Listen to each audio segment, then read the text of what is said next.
থেকে বলে দেন যে মাননীয় প্রধানমন্ত্রী আপনি নোবেল পুরস্কার পাওয়ার সকল যোগ্যতা অর্জন করেছেন। মাননীয় প্রধানমন্ত্রী আপনি মিরাকল লেডি। মাননীয় প্রধানমন্ত্রী আপনি আস্তে আস্তে বিশ্ব নেত্রী হয়ে যাচ্ছেন। আমার প্রশ্নটা হচ্ছে, আপনি নিশ্চয়ই জানেন এক সময় বিএনপির চেয়ারপারসন ভারপ্রাপ্ত চেয়ারম্যান তারেক রহমানের বক্তব্য বাংলাদেশ গণমাধ্যমে নিষেধাজ্ঞা ছিল।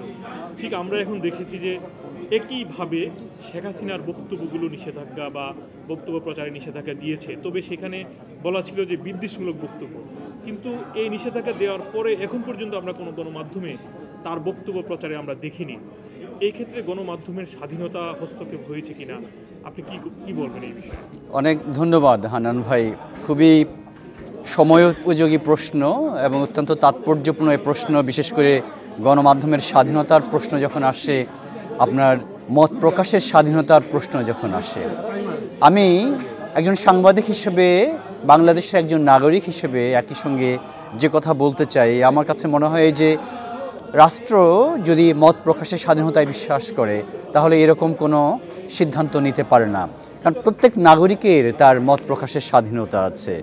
আমরা যদি সাংবাদিকতাকে, সংবাদপত্রকে অথবা গণমাধ্যমকে সমাজের দর্পণ মনে করি, তাহলে সমাজের কোন অংশে কি হচ্ছে সেই বিষয়গুলো উঠে আসা দরকার।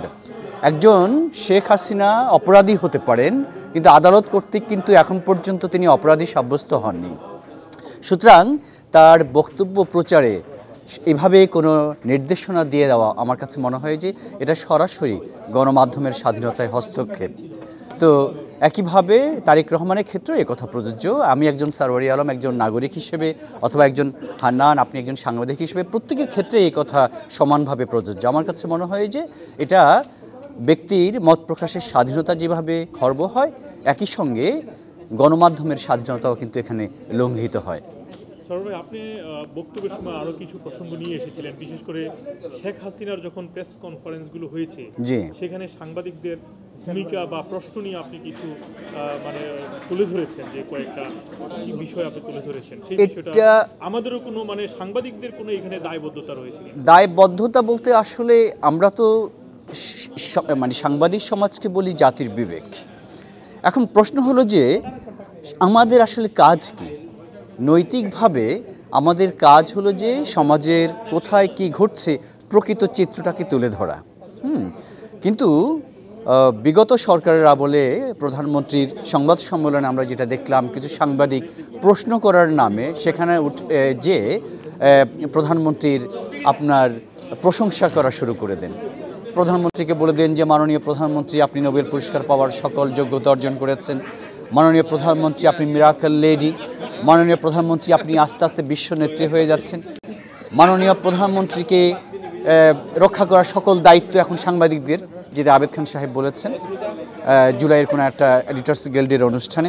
আমার কাছে মনে হয় যে এতে করে সাংবাদিকরা আপনার নিজেদের দায়িত্ব থেকে অনেক বেশি সরে যান।